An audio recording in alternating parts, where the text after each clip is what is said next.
Everyone remembers the same image: German tanks with thicker armor and bigger guns, feared across Europe.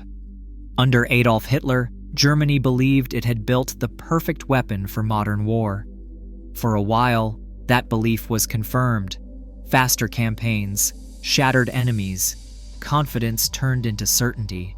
So the question is not whether German tanks were superior, many were. The real question is why a nation with the best tanks still lost the war. While Germany chased perfection, another army quietly accepted something else. A tank that failed, adapted, survived, and kept coming back. An inferior machine that did not win duels, but outlasted the war itself. There is a story that gets told over and over about the Second World War. It appears in documentaries, in video games, in movies that try to capture what tank warfare actually felt like. The story is simple. German tanks were unstoppable. The Tiger I, with its massive 88mm gun, could punch through Allied armor at ranges that made retaliation nearly impossible. The Panther, sleek and deadly, combined speed with protection that seemed almost unfair. When Allied tank crews rolled into France and pushed toward Germany, they were not just fighting an army. They were fighting machines that had become legends before the war even ended.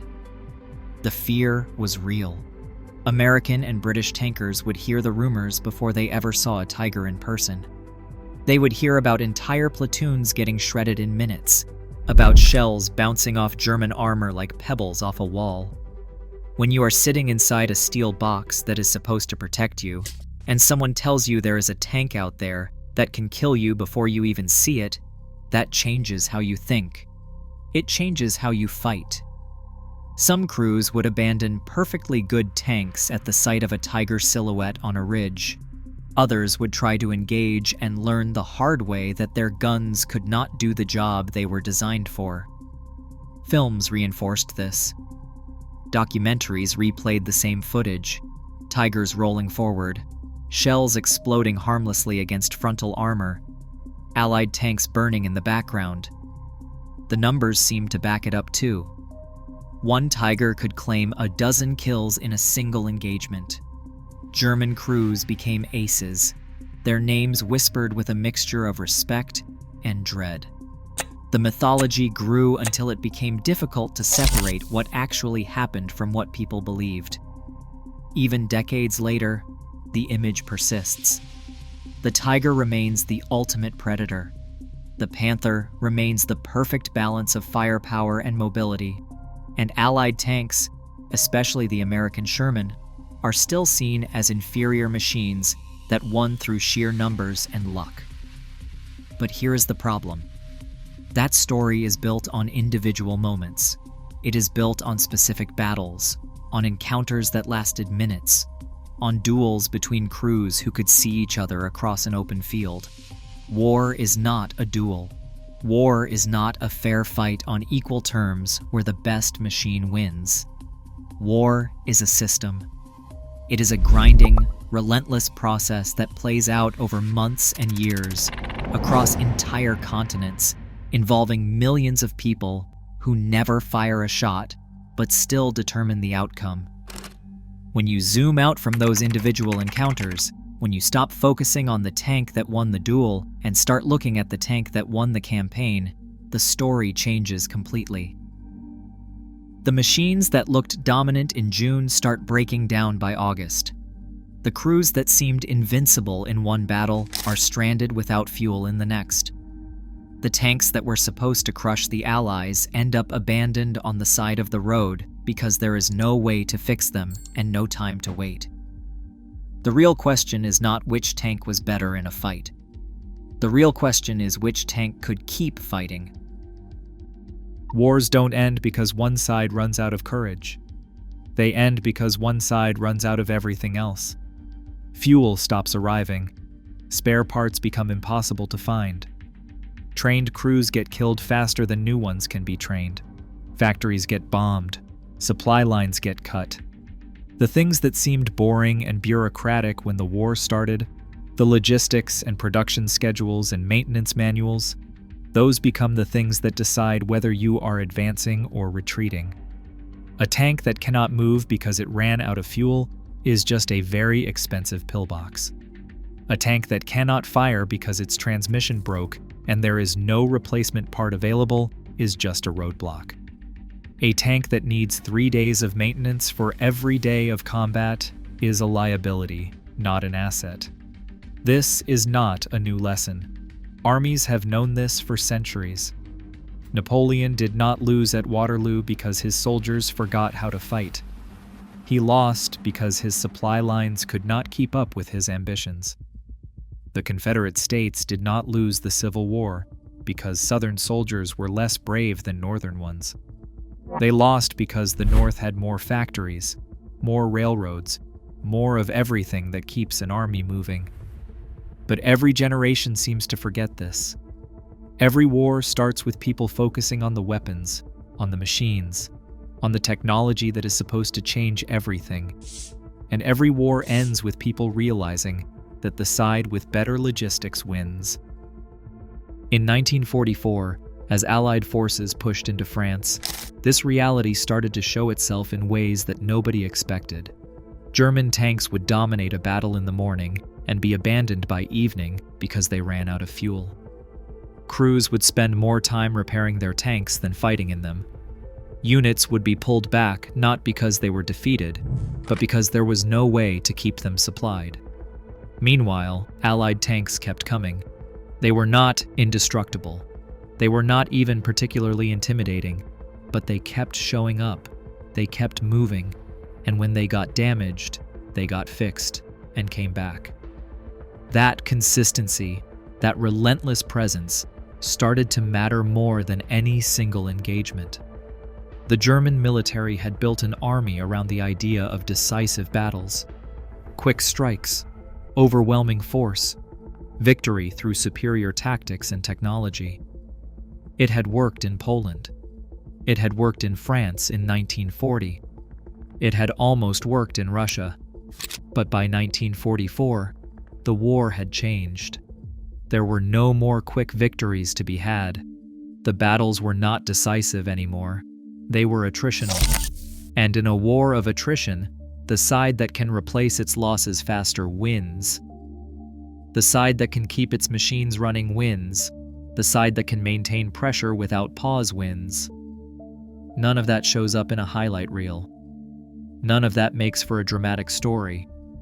But it is what actually determines the outcome. Somewhere in all of this, there was a tank that understood this reality from the beginning.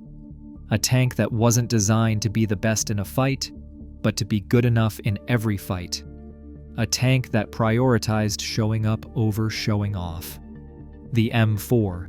Sherman doesn't look like a weapon that changed history. It doesn't have the aggressive angles of a panther or the thick, brutal armor of a tiger. When you see one for the first time, it almost looks ordinary. The turret is rounded, practical. The hull is simple, functional. There's nothing about it that screams dominance or inspires fear. American tank crews had mixed feelings about it from the start. Some appreciated its reliability.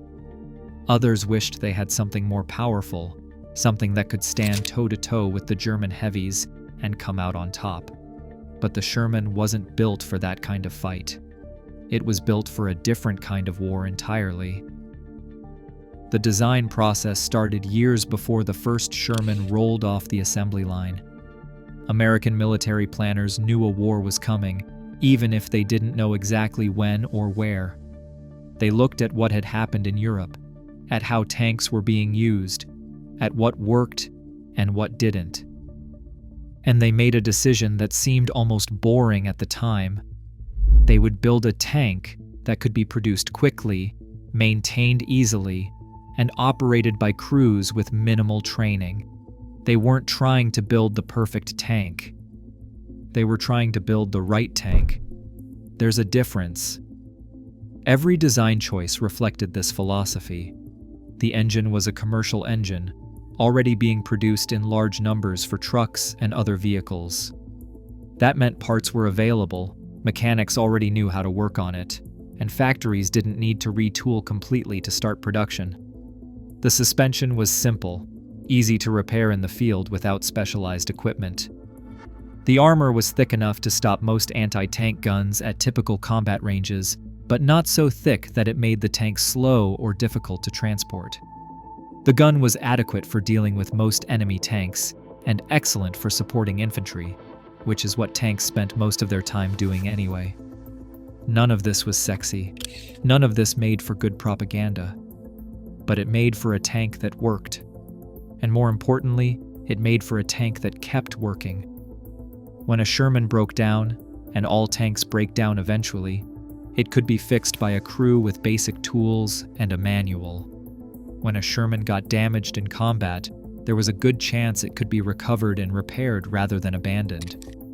When a Sherman needed replacement parts, those parts were available because tens of thousands of other Shermans were using the exact same components. This might sound like common sense, but in the middle of a war, common sense becomes revolutionary. The Sherman wasn't designed to be a legend. It was designed to be present. And presence, it turns out, matters more than people think. Reliability sounds boring until you are the one who needs it. For a tank crew, reliability means knowing that when you press the starter button, the engine will turn over. It means being able to move when you need to move, stop when you need to stop, and not spend half your day trying to figure out why something broke. The Sherman delivered this in ways that seem almost mundane until you compare it to what other countries were producing. German tanks, for all their technical sophistication, were notorious for breaking down. The Panther's transmission would fail after a few hundred miles. The Tiger's engine required constant maintenance and would overheat if pushed too hard. These were not small problems.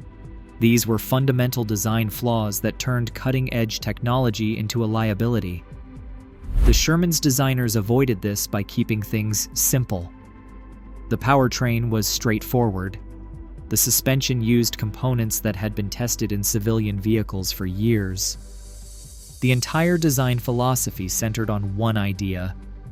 The tank has to work tomorrow, and the day after that, and the day after that. Battles do not wait for repairs. Offensives do not pause because your transmission failed. If your tank cannot keep up, you are not part of the attack. You are just another piece of equipment that needs to be babysat while everyone else moves forward. Mass production was the second goal, and it shaped everything about the Sherman's design. American factories in the early 1940s were some of the most advanced in the world, but they were not set up to build complex hand-fitted machines. They were set up for volume, for speed, for turning out thousands of units as quickly as possible. The Sherman fit this perfectly. Components were standardized. Assembly processes were streamlined. Workers did not need years of specialized training to build a Sherman. They needed to follow instructions and work quickly. This approach was not glamorous, but it was effective. By the time the war ended, American factories had produced around 49,000 Shermans. Germany, by comparison, built roughly 6,000 Panthers and 1,300 Tigers. The numbers tell the story before any battle even starts. Standardized parts solved a problem that plagued other armies throughout the war.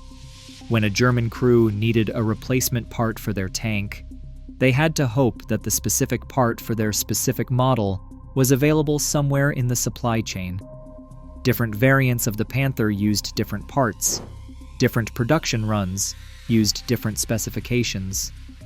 A part that fit one Tiger might not fit another. This meant delays, improvisation, and tanks sitting idle while mechanics tried to make do with whatever was available. The Sherman avoided this entirely. A part from a Sherman built in Detroit would fit a Sherman built in California. A crew could cannibalize a wrecked tank for parts and get their own tank running again in hours instead of days. This flexibility made the Sherman more than just a tank. It made it a system, one that could sustain itself under conditions where other tanks simply could not. The Sherman was never designed to fight heavy German tanks in single combat. That was not the war American planners expected to fight. They expected tanks to support infantry, to exploit breakthroughs, to deal with fortifications and lighter enemy armor. If a Sherman encountered a Tiger, the plan was to call in artillery, bring up tank destroyers, or flank with multiple Shermans. The doctrine assumed combined arms, not duels. This might seem like a weakness, and in some ways it was, but it was also realistic, because the reality of war is not two tanks meeting on an open field and dueling until one is destroyed.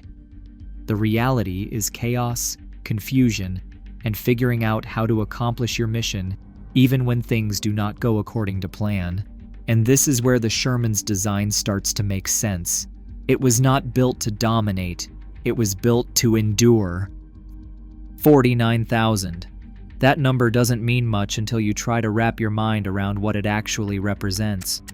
49,000 Shermans rolling off assembly lines across the United States over the course of the war. That's more than 130 tanks every single day for 3.5 years. That's factories running 3 shifts, workers building turrets and hulls and engines faster than the enemy could destroy them. And here's the thing. This wasn't some desperate last-minute surge. This was planned. This was intentional. American industry looked at the war, looked at what would be needed, and built a machine that could produce machines. Germany couldn't match this. They tried. German factories worked around the clock. They used slave labor. They dispersed production to avoid Allied bombing. They cut corners and simplified designs and did everything they could to increase output. And they still couldn't keep up. The Panther, which was supposed to be Germany's answer to the Sherman, took significantly longer to build. The Tiger took even longer. Every hour spent building a Tiger was an hour not spent building something else. Every resource allocated to heavy tank production was a resource not available for trucks or artillery or the 1,000 other things an army needs to function. German planners made a choice. They would prioritize quality over quantity. They would build fewer tanks, but those tanks would be superior. On paper, it made sense. In practice, it was a slow-motion disaster. The difference showed up in ways that weren't immediately obvious. When Allied forces lost tanks in combat, and they lost plenty, those tanks were replaced. Sometimes within days, sometimes within hours. Units would take casualties, pull back to refit, and return to the front with fresh tanks and fresh crews. The pace of operations never really slowed. German forces, on the other hand, lost tanks they couldn't replace. A Panther destroyed in France in June might not be replaced until August, if at all.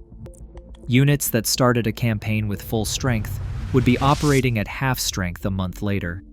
Not because they kept losing battles, but because attrition wore them down and there was nothing coming to replace what they lost. This created a psychological effect that's hard to quantify but impossible to ignore. Allied crews knew that if they got knocked out, they'd probably survive and get another tank. German crews knew that if their tank was destroyed, there might not be another one waiting for them. That knowledge changes how you fight. It makes you cautious when you should be aggressive. It makes you hesitant when you should be decisive. And it creates a cumulative sense of hopelessness that no amount of superior technology can overcome. When you're constantly outnumbered, constantly outproduced, constantly aware that the other side can afford losses that would cripple you, that affects morale in ways that don't show up in after-action reports. American factories ran without major interruption for the entire war. German factories got bombed. They got bombed a lot. Production facilities were hit repeatedly. Supply chains were disrupted. Workers were killed or pulled into military service. The infrastructure that made mass production possible was systematically dismantled by Allied air power. And yet, even when German factories were operating at full capacity, even when everything was going right, they still couldn't produce enough. The gap wasn't just about industrial capacity. It was about philosophy. Germany built tanks like they were building sports cars, handcrafted, precision-engineered, each one slightly different. America built tanks like they were building cars, standardized, mass-produced, identical. One approach works great when you're trying to impress people. The other works great when you're trying to win a war. But production only matters if the tanks stay operational once they reach the front lines. A tank is only as useful as its ability to move and fight tomorrow. This sounds obvious, but it is a truth that gets forgotten surprisingly often. Engineers fall in love with performance specs. Commanders get seduced by firepower and armor thickness. Everyone focuses on what the tank can do in perfect conditions, and almost nobody thinks about what happens when conditions stop being perfect, which they always do. Tanks break, tracks snap, engines overheat, transmissions fail, gun sights get knocked out of alignment. These are not exceptional events. This is just what happens when you operate a 30-ton machine in combat conditions. The question is not whether your tank will need repairs. The question is whether you can repair it before the war moves on without you. The Sherman could be repaired near the front by mechanics with ordinary tools. This was not an accident. The designers knew that tanks would not always make it back to a depot for proper maintenance. They knew that field repairs, done quickly and without specialized equipment, would be the difference between a unit staying combat effective or not. So they made it easy. Engines could be swapped out in a few hours. Tracks could be replaced without tearing apart half the suspension. Most repairs did not require parts that were difficult to source, or skills that took years to learn. A crew with a manual and some basic mechanical knowledge could keep their Sherman running even under terrible conditions. German tanks required expertise that was not always available. The Panther's engine was sophisticated, powerful, and temperamental. When it worked, it was impressive. When it did not, it required specialists who knew the system intimately. The Tiger's interleaved road wheels, which gave it excellent cross-country performance, were a nightmare to maintain. If one of the inner wheels broke, you had to remove all the outer wheels first. In winter, mud would freeze between the wheels overnight, immobilizing the tank until crews spent hours chipping away ice. These design choices made sense when engineers were sitting in a design bureau thinking about optimal performance. They made no sense when you are trying to keep a tank operational in the middle of France with limited tools and enemy forces nearby. Recovery operations tell the whole story in miniature. When a Sherman was damaged, there was a good chance it would be recovered. The Army had dedicated recovery vehicles, and even a few Shermans working together could tow a disabled tank back to friendly lines. Once recovered, the tank would be assessed. If it could be fixed, it was fixed. If it could not, it was cannibalized for parts. Either way, the resources were not wasted. German tanks were frequently abandoned, not because crews did not want to save them, but because recovery was often impossible. A Tiger weighed over 50 tons. Moving it required heavy equipment that might not be available. Even if you could recover it, repairing it might take weeks. So crews would strip out useful parts, set demolition charges, and leave. Every abandoned tank was a permanent loss. Every Sherman that was recovered and repaired was a tank that could fight again. This created a feedback loop that compounded over time. Allied tank strength stayed relatively stable even during heavy fighting because losses were replaced and damaged tanks were repaired. German tank strength eroded steadily because every loss was harder to replace and every breakdown took longer to fix. The cumulative effect was devastating. By late 1944, German panzer divisions that were supposed to have over 200 tanks were operating with fewer than 50. Allied armored divisions kept their strength up through constant replacement and repair. The gap widened month after month, not because of any single battle, but because one side could sustain operations and the other could not. And this was not just about keeping tanks running. It was about how those tanks were actually used in combat. Tank versus tank combat makes for dramatic footage, but it is not how most tank battles actually work. Tanks do not usually meet in open fields and duel until one explodes. Real combat is messier than that. It involves infantry, artillery, air support, terrain, weather, and 100 other variables that do not show up in the highlight reels. American doctrine understood this from the beginning. The Sherman was never meant to hunt tigers. It was meant to operate as part of a combined arms team where every element supported the others. When that system worked the way it was designed to work, individual tank performance mattered less than people think. Artillery support changed the equation completely. When American forces located German armor, the first response was not to send in more tanks. It was to call in artillery. American artillery was some of the best in the world, and it was everywhere. Forward observers could direct fire with frightening accuracy. Entire battalions could concentrate fire on a single target within minutes. A Tiger might be nearly invulnerable to tank guns, but it was not invulnerable to 155mm high explosive shells landing on and around it. Even if the armor held, the crew inside would be rattled, potentially wounded, and the tank's external equipment could be damaged.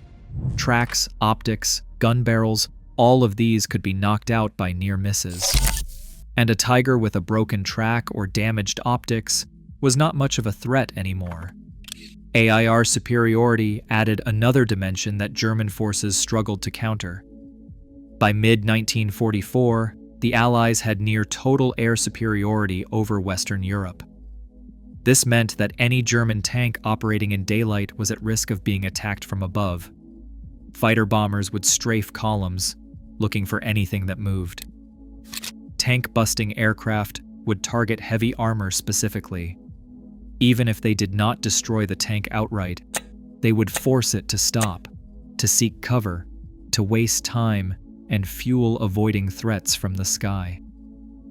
Meanwhile, American tanks operated with the confidence that enemy aircraft were unlikely to appear. This asymmetry affected everything. German tanks had to move at night or in bad weather. They had to stay under tree cover when possible. They had to constantly think about threats from above. American tanks could move when they wanted, where they wanted, and focus on threats at ground level. Infantry protection kept tanks from being ambushed and destroyed by cheap, portable weapons. A tank without infantry support is vulnerable in ways that aren't obvious until it's too late.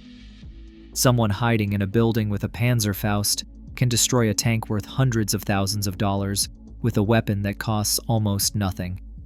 Someone in a ditch with a satchel charge can immobilize a tank in seconds. American doctrine always put infantry with tanks. The infantry would clear buildings, check blind spots, and watch for threats the tankers couldn't see.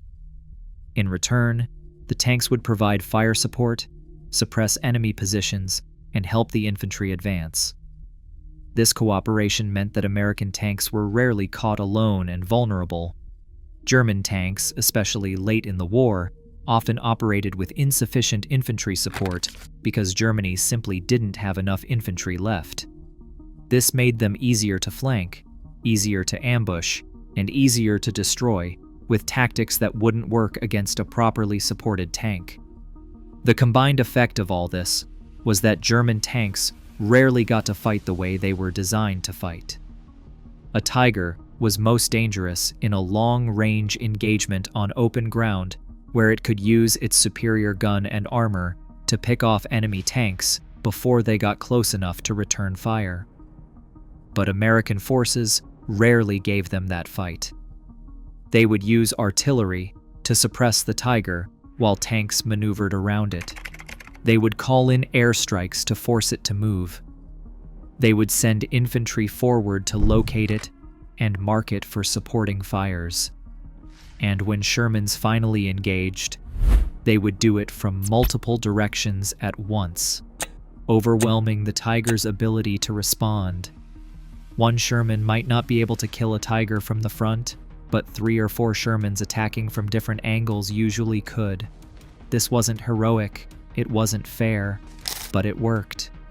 What looked like strength on paper became weakness in practice when those strengths couldn't be leveraged. Complexity has a cost that does not show up in technical specifications. The Panther's drivetrain was a marvel of engineering, combining power and efficiency in ways that impressed everyone who studied it. It was also a maintenance nightmare. The transmission, in particular, was prone to failure. Early models would break down after just a few hundred kilometers. Later models improved, but even then, the Panther required far more maintenance than Allied tanks. Crews would spend hours every day checking fluid levels, adjusting components, replacing parts that wore out faster than expected. This was not because German engineers were incompetent. It was because they were pushing the boundaries of what was possible, and when you push boundaries, things break. The Tiger had similar issues. Its engine was powerful but temperamental. It needed frequent oil changes.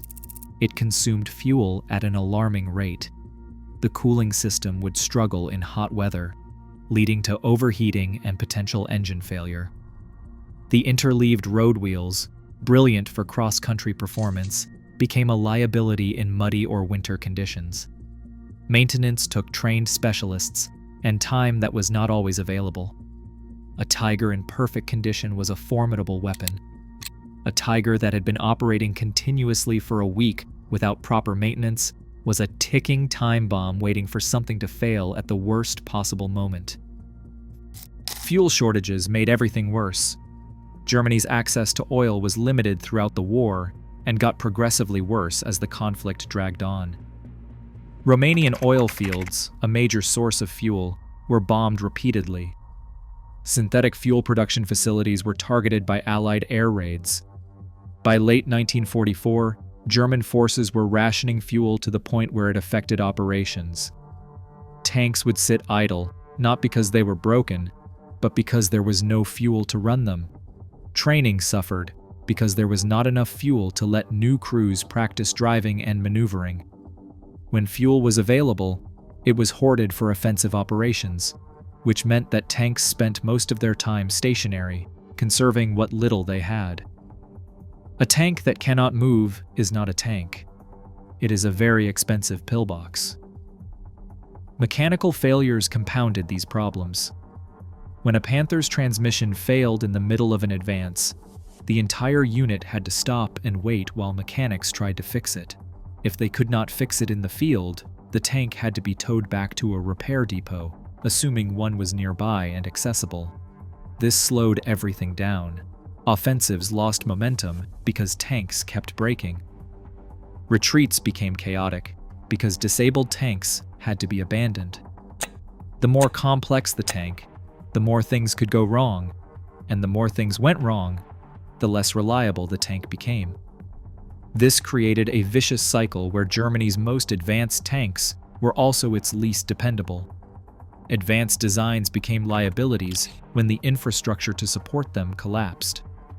Germany's panzer divisions were built around the assumption that there would be repair depots, spare parts, trained mechanics, and time to conduct proper maintenance. As the war turned against Germany, those assumptions stopped being true. Repair depots were bombed or overrun. Spare parts became scarce. Mechanics were pulled into combat roles or killed. And there was never enough time. The army was constantly retreating, constantly under pressure, constantly trying to hold together with resources that were dwindling by the day. The sophisticated tanks that were supposed to win the war became anchors, dragging down units that could have been more mobile with simpler equipment. This was not a failure of engineering. It was a failure of matching capability to context. And context, in war, is everything. Germany won individual tank battles more often than they lost them. This is worth acknowledging because it is true, and because ignoring it would be dishonest. When a Sherman met a Tiger or a Panther where both could engage, the German tank usually came out on top. German crews were experienced. Their guns were more powerful. Their armor was thicker. On a tactical level, tank for tank, they often had the advantage. This created problems for Allied crews and complicated battlefield situations that might otherwise have been straightforward. But wars are not won battle by battle. They are won campaign by campaign. And on that level, the outcome was never in doubt. The United States and its allies won campaigns and territory because they could sustain pressure indefinitely. When American forces took casualties, those casualties were replaced. When they lost equipment, that equipment was replaced. When they needed to pause and regroup, they could do so knowing that the enemy was in worse shape and would be in even worse shape tomorrow. This steady, grinding advance did not make for dramatic individual stories, but it was devastatingly effective over time. German forces would win a battle, inflict heavy casualties, and then have to retreat anyway because they did not have the fuel to stay or the reinforcements to hold. Allied forces would lose a battle, take losses, and then come back stronger a week later because replacements had arrived and damaged equipment had been repaired. Continuous pressure exhausted German defenses in ways that no single defeat ever could. There was no rest, no time to recover, no opportunity to rebuild strength and prepare for the next offensive. As soon as one attack was repulsed, another one started somewhere else. German commanders had to constantly shift resources, trying to plug gaps and shore up weaknesses, never able to concentrate their forces for a decisive counterattack. This was not because Allied commanders were geniuses. It was because they had the resources to maintain multiple simultaneous offensives, while Germany did not have the resources to respond to all of them. The strategic initiative belonged entirely to the Allies, and once they had it, they never let go. Retreat followed attrition, rather than sudden, decisive defeat.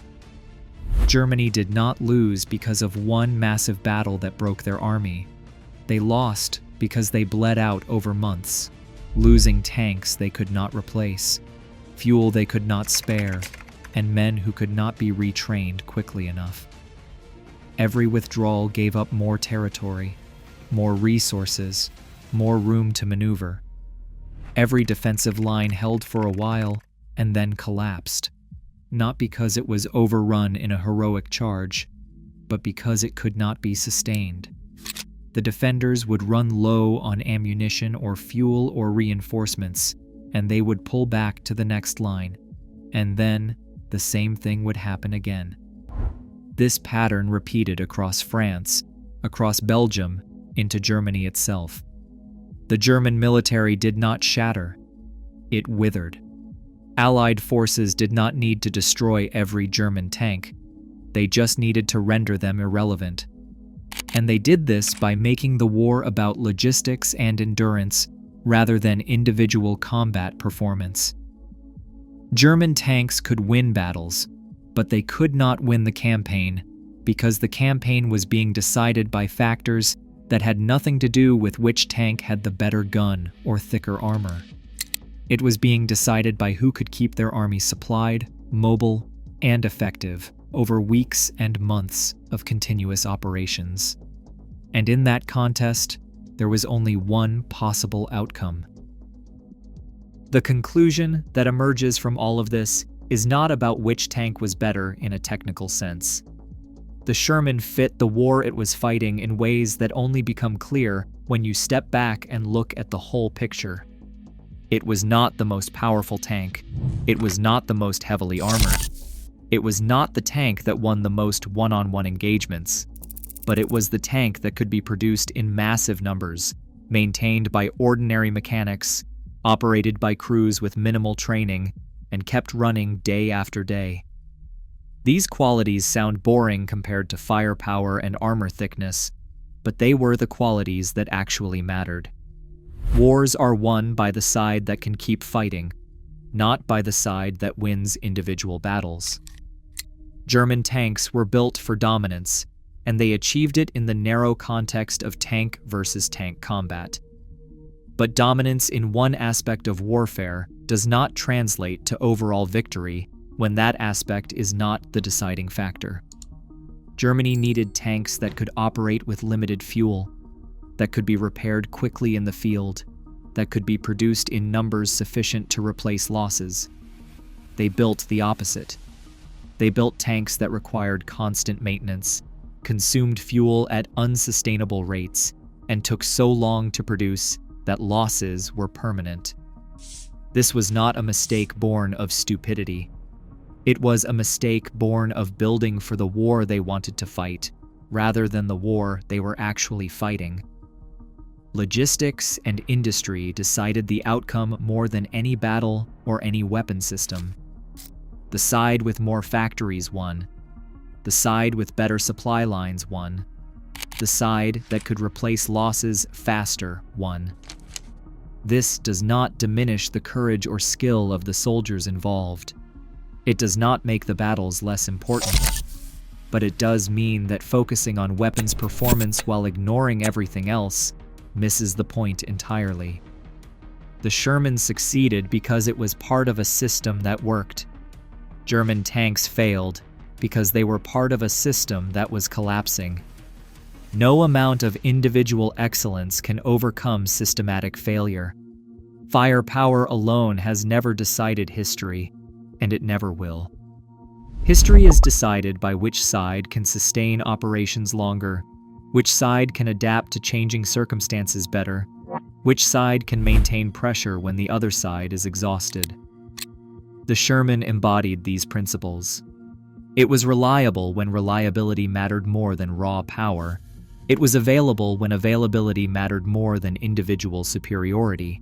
It kept fighting when more advanced tanks had broken down or run out of fuel.